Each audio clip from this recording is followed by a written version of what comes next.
Next, we are looking at function division. So we're going to take these functions and divide them. F of x is on top.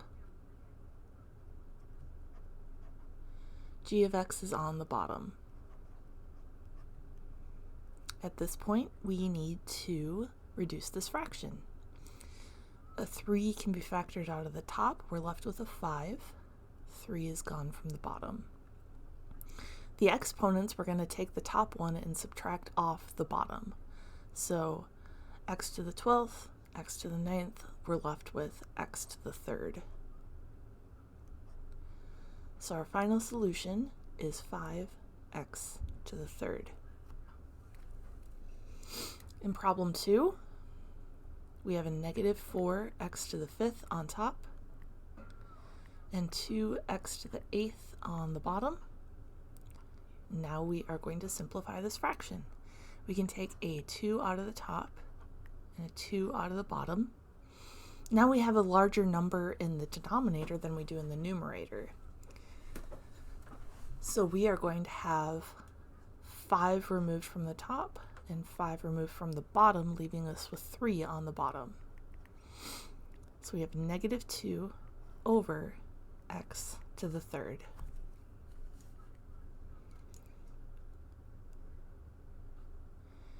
Now we have a binomial divided by a monomial. Binomial meaning 2 terms, monomial meaning 1 term.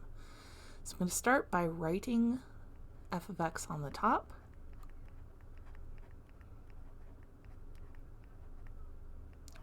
and g of x on the bottom. The best way to approach these types of problems is to split this into 2 separate fractions. So we're going to have 10x to the 4th over 2x squared plus 3x squared over 2x squared. This did not duplicate the x squareds, we just split this out into 2 separate fractions, and now we can reduce each fraction. This first one, we can take a 2 out of the top and a 2 out of the bottom, so we're left with 5 on top. And 2 of these x's are going to cancel out, so we're left with an x squared. So I will write this.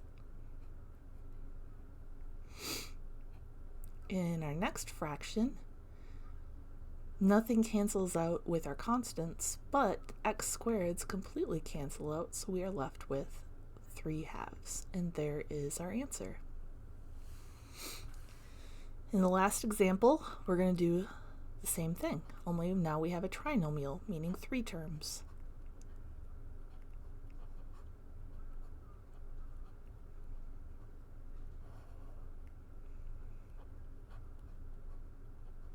So we're going to do the same thing. We're going to split this out into 3 separate fractions.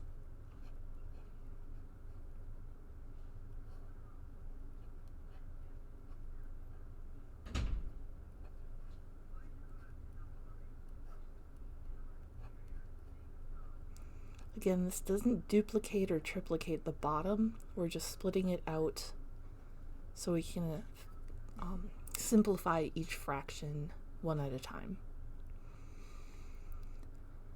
I can factor out a negative 4 from the top and the bottom, so I'm left with 3.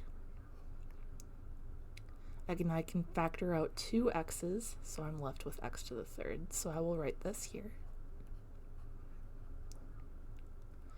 I can factor out a 4 from the top and the bottom, and I will be left with a negative 2 because the bottom is negative. And I can factor out an x squared, so I will have a minus 2. This last fraction we can't simplify at all, so I'm going to end up with a minus 5 over 4x squared.